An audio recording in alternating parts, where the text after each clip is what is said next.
नमस्कार। मैं हूं संजय मिश्रा। महिलाएं आजकल नौकरी भी कर रही हैं, रोजगार भी कर रही हैं। वैसी महिलाएं जो शादीशुदा हैं उनको कितना मुश्किल होता है नौकरी भी करना, परिवार भी संभालना और बच्चों को संभालना। इन तमाम पहलुओं पे मैंने बात की डॉक्टर नीतू से। डॉक्टर नीतू डॉक्टर श्री कृष्ण सिन्हा महिला महाविद्यालय की प्रोफेसर है, साइकोलॉजी पढ़ाती हैं। आजकल बच्चे मोबाइल के आदी होते जा रहे हैं। कितनी मुश्किल है बच्चों को मोबाइल से बचाना। तमाम पहलुओं पे मैंने बात की डॉक्टर नीतू से। देखिए उनसे हमारी एक खास बातचीत। बहुत स्वागत है मैम आपका हमारे चैनल पे। सभी दर्शकों को मेरा नमस्कार। एक वर्किंग वुमेन होना कितना टफ है आज के सिनारियो में। आपको अपना नौकरी भी करना है, परिवार भी संभालना है, बच्चे भी संभालने हैं, तो कितना मुश्किल होता है एक महिला के लिए, एक वर्किंग महिला के लिए सारा एडजस्ट करना। देखिए, वर्किंग वुमेन होना टफ तो है क्योंकि आप डबल रोल में होते हैं ना, डबल टास्क आप कर रहे होते हैं। एक जो आपका फैमिली लाइफ है वो तो करना ही करना है, बच्चे पालना ही है, घर का काम करना ही करना है, और बाकी ये आपका जॉब में भी जो स्ट्रेस है, जो काम है वो करना ही है। हाँ, ये चीज़ें हैं कि कई बार फैमिली अगर सुलझी हुई है, ठीक है, आपके ससुराल पक्ष के लोग इतने सुलझे हुए हैं, कोऑपरेट कर रहे हैं आपके बच्चों को पालने में, या फिर आपका जो डेली हाउस होल्ड वर्क है उस चीज़ में, इस तरह का अगर सपोर्ट है, हस्बैंड से सपोर्ट है, तो वो उतना भी चैलेंजिंग नहीं है। लेकिन कई बार है कि एक हमारा माइंडसेट है कि ये काम तो लड़की का है ही, बाकी आपको ये करना है तो इसको करके करना है। मतलब लड़की अगर काम कर रही है, वुमेन अगर काम कर रही है तो कमा के भी ले आए, लेकिन 4 रोटी बना के भी चले जाए। तो ये है, तो टफ चैलेंजिंग तो है। ये मैटर करता है कि फैमिली आपको कैसी मिली है, आपका ससुराल पक्ष, आपका जो सपोर्टिंग है वो सभी कैसे, ये मैटर करता है। देखिए, एक माँ जिस तरह से अपने बच्चों को संभाल सकती है, केयर कर सकती है, उतना कोई और नहीं कर सकता। तो माँ जब वर्किंग है, 8 घंटे 10 घंटे घर से बाहर रह रही है, उस समय तो बच्चे की परवरिश में तो दिक्कत आती ही है। नहीं, ऐसा नहीं कह सकते। ठीक है, माँ का तो कोई विकल्प नहीं होता इस दुनिया में कि माँ का जगह कोई नहीं ले सकता, लेकिन माँ के जैसे दादी भी होती हैं, माँ के जैसी चाची भी होती है, माँ के जैसे और भी फिगर है घर में जो उसका कुछ हद तक स्थान ले सकते हैं, गाइड कर सकते हैं बच्चों को। पिता भी अगर देखिए, अपब्रिंगिंग, हमारे यहाँ लड़कों का अपब्रिंगिंग मैटर करता है। अपब्रिंगिंग हमारा मतलब बेटों का इस तरह से होता है कि उनको इस तरह के हर काम से दूर रखा जाता है कि ये लड़की वाला काम है। बच्चा पालना, आप बच्चे को ड्रेस चेंज करा दिए, आप बच्चे के लिए टिफिन पैक कर दिया, लड़की वाला काम है। हालांकि ये जो जनरेशन है, मेरे ख्याल से 90s के बाद जिनका बर्थ हुआ है, या उस जो जनरेशन अभी है, वो मेरे ख्याल से कुछ ज़्यादा कोऑपरेट करते हैं अपनी वाइफ को, अपनी फैमिली में। लेकिन इससे पहले का तो ऐसा ही था कि वो लड़का का काम है, वो लड़की का काम है, तो ऑब्वियसली लड़की का काम तो बढ़ जाता है ना, क्योंकि उसको उसमें सपोर्ट नहीं मिलता है। पहले संयुक्त परिवार हुआ करता था, अब तो एकल परिवार हो गया है, पति पत्नी और बच्चे। तो इसमें तो और मुश्किल हो गया एक वर्किंग वुमेन के लिए। हस्बैंड भी जॉब पे है, महिलाएं जॉब पे है, बच्चे जो हैं वो आया के भरोसे पल रहे हैं या केयर टेकर। तो ये बच्चों के लिए तो ये अच्छी चीज़ें नहीं हो रही है कि उनका परवरिश बहुत अच्छे से तो नहीं हो पाता है। जो पहले के बच्चों को दादा दादी का प्यार मिलता था, नाना नानी माँ का प्यार मिलता था, हमारे 24 घंटे देखने के लिए रहती थी।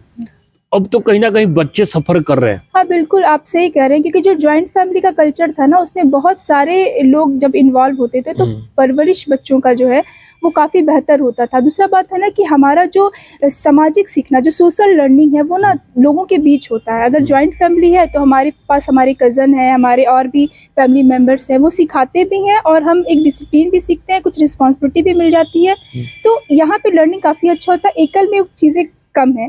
लेकिन हाँ, अगर माँ बाप इस चीज़ के लिए चौकन्ना है, वो बच्चों को मतलब गेट टुगेदर होने के लिए दोस्तों के बीच ले जाते हैं, या फिर मौके मौके पे अपना जो फैमिली गेट टुगेदर होता है वहाँ पे ले जाते हैं, तो ये सब चीज़ों से बचा जा सकता है।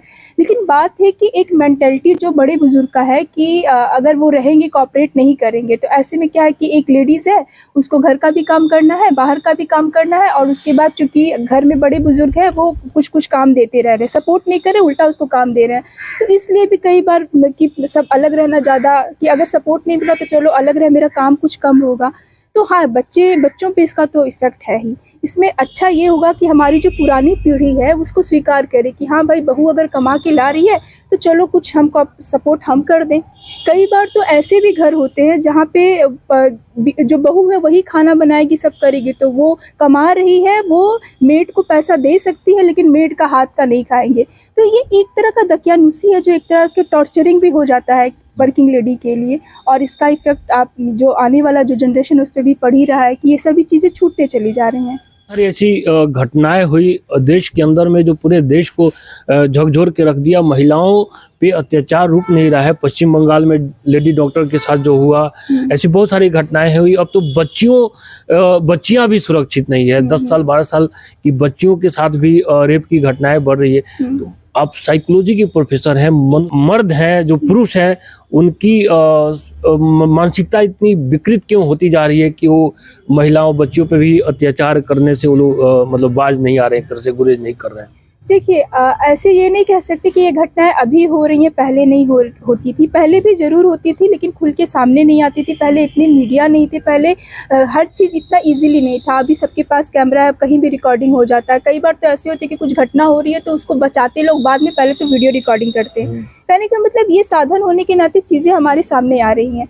लेकिन फिर एक बार यहाँ पे यही मैं कहना चाहूँगी कि बेटों की परवरिश में भी परिवर्तन लाने का ज़रूरत है। बेटों की परवरिश में बहुत ज़रूरी है कि माँ खुल के बोले कि जब वो बाहर जाती है वो किस तरह की ईव टीजिंग का शिकार होती है, वो किस तरह के कमेंट का और किस तरह के चीज़ों का शिकार होती है। जब वो अपने बेटों को बताना शुरू करेंगे, वहाँ मतलब एक होता है ना कि फ्रैंक होने का भी ज़रूरत है, और कहीं ना कहीं वो माँ से शुरुआत होगा, परवरिश से भी शुरुआत होगा। आप जब ये चीज़ें करते हैं उसके बाद एक मतलब आप बोल सकते हैं कि हाँ, बेटों में भी आप ये कहते हैं कि बेटे तो रात को बाहर जा सकते हैं, बेटियां नहीं जा सकती हैं। उस बेटे को सिखाइए कि रात को जो बाहर जा रही है तुम्हारे घर की भी बहन होंगी, ठीक। तो इसमें इक्वलिटी में हम लोग क्या कर रहे हैं कि पढ़ाई में कुछ इक्वलिटी ले आए, कुछ चीज़ों में इक्वलिटी लाए हैं, लेकिन एकदम इक्वलिटी नहीं आया है। हमारे मानसिकता आज भी पढ़े लिखे लोग तो बेटा बेटी में अंतर कर रहे हैं और सबको बेटा चाहिए, ठीक है। और परवरिश तो आप समझ ही रहे हैं कि अगर वो परवरिश में है ही नहीं, अगर बेटियों को कम ही आंका जा रहा है, ये परवरिश में डाला जा रहा है कि ये काम बेटे का है, काम बेटी का है, तो ऑब्वियसली वो एक बोल रहे ना कि एक एग्रेशन और एक क्रूर मानसिकता भी विकसित होती है साथ साथ में। जब आप बेटियों के जो चैलेंजेस है, एक माँ का जो चैलेंजेस है, एक बहन का जो चैलेंजेस है, वो आप उस बेटे को नहीं बताते हैं। आप ये कह देते हैं कि बहन है ये नहीं जाएगी। क्यों नहीं जाएगी? बिल्कुल जाएगी, वो भी जाएगी, तुम भी जाओगे, ठीक है। लेकिन कंडीशन जो रहेगा घर वापस आने का दोनों के लिए इक्वल होगा, ये होगा इक्वालिटी। और यहाँ पे बेटा बेटी दोनों के परवरिश में, हम बेटी को दूसरे घर भेजते हैं तो कहते हैं कि इसको दूसरे घर जाना है, उसको ये सिखा दे, वो सिखा दे। अरे बेटे को भी तो दूसरे घर के बेटी के साथ रहना है, तो उसको भी तो एडजस्टमेंट सिखाइए। तो यहाँ पे बेटों के जो अपब्रिंगिंग है उसमें परिवर्तन लाने का बहुत जरूरत है। महिलाओं पे जो अत्याचार, बच्चियों पे जो अत्याचार बढ़ रहे हैं, इसके पीछे जो टीवी सीरियल्स हैं, फिल्में हैं, मोबाइल है, इनका कितना योगदान है?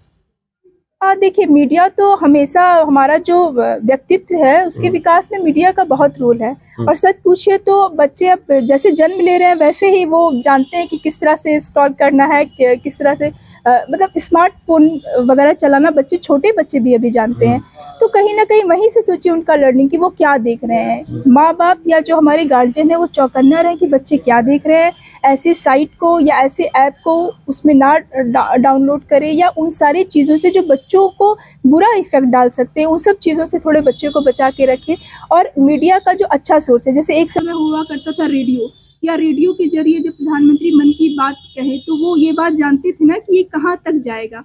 बहुत जगह ऐसा है अभी भी जहाँ पे स्मार्टफोन नहीं है, अभी भी जो आपका ब्लैक एंड वाइट फोन है वो है, अभी भी रेडियो चल रहा है। भारत में एक सिरा आप कहेंगे कि बहुत विकसित हो गया, कहीं कुछ लोग पीछे भी छूटते जा रहे हैं। आज भी जनजाति और आदिवासी जो समाज है वहाँ पे बहुत पिछड़ापन है, तो वहाँ रेडियो चल रहा है। तो मीडिया किसी भी माध्यम में, रेडियो से लेके आप इसको टीवी समझ लें या फिर यूट्यूब समझ लें या फिर और भी जितने जरिया, सारे जरिया हमारे जो लर्निंग है उसको एकदम इफेक्ट करते हैं, प्रभावित करते हैं।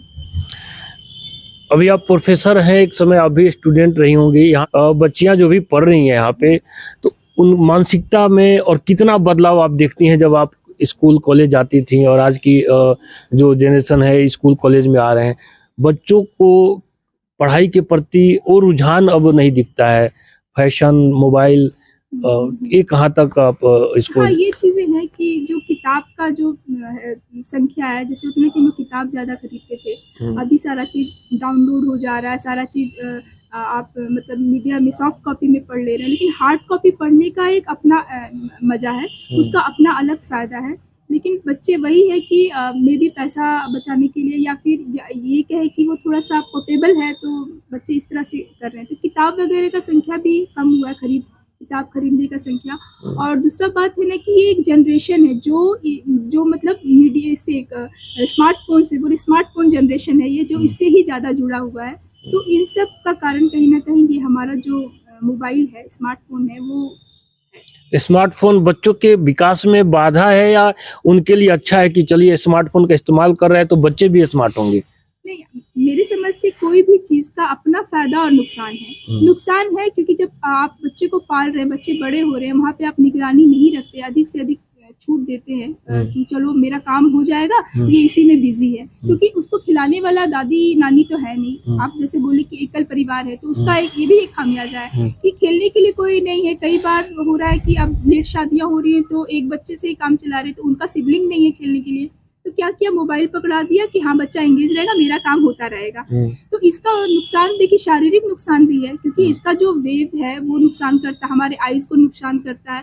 फिर सोशल लर्निंग कैसे होगा जब बच्चा खेलता कूदता है, उसका फिजिकल एक्टिविटीज बढ़ता है, तो लंबाई बढ़ना, ठीक है, वेट नहीं गया। अब कम उम्र के बच्चे वेट क्यों गेन करें, क्योंकि वो बैठ के खेल रहे हैं ना। वो कहाँ है कि फील्ड है, बच्चे काला चाबी खेला करते थे, कबड्डी खेला करते थे हम लोग, हाँ आइस पाइस, ये सारी चीजें हम लोग खेला करते थे। लेकिन आजकल के बच्चे तो फिर वो मोबाइल में, जो मुझे तो बहुत सारे गेम के नाम भी नहीं याद होंगे, वो खेल के बड़े हो रहे हैं। तो बिल्कुल ये एक नुकसान है। लेकिन फायदा ये है कि छोटे छोटे बच्चे यूट्यूब में अपना चैनल बना के कैरियर बना ले रहे हैं, ठीक है। तो ये एक दूसरा भी रास्ता है जहाँ पे फायदा भी है समाज को।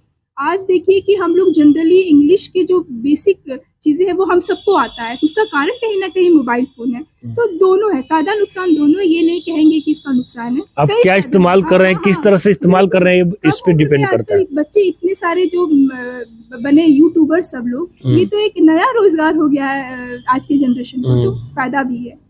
आजकल के जो बच्चे स्कूल कॉलेज में पढ़ने आ रहे हैं, उनको पढ़ाई में रुझान है या सरकार जो योजनाएं चला रही है, तो आपका एक्सपीरियंस क्या कहता है कि पढ़ने वाकई आ रहे हैं या पढ़ाई के नाम पे योजनाओं का लाभ लेने के लिए आ रहे हैं? देखिए ये एकदम सच है कि बिल्कुल योजना का लाभ हर बच्चा चाहता है। और ये जो उम्र होता है स्टूडेंट एज, वो ना बहकने का उम्र होता है। पढ़ाई छोड़ के बाकी सब में मन लगता है, ठीक है, फैशन में मन लगेगा, दोस्त बनाने में मन लगेगा, बाकी चीज़ों में मन लगेगा। ये इसमें क्या होता है कि आपके जो गार्जियन है, आपके आसपास के लोग, आपके टीचर भी, कि आपको कितना मोटिवेट कर पाते हैं।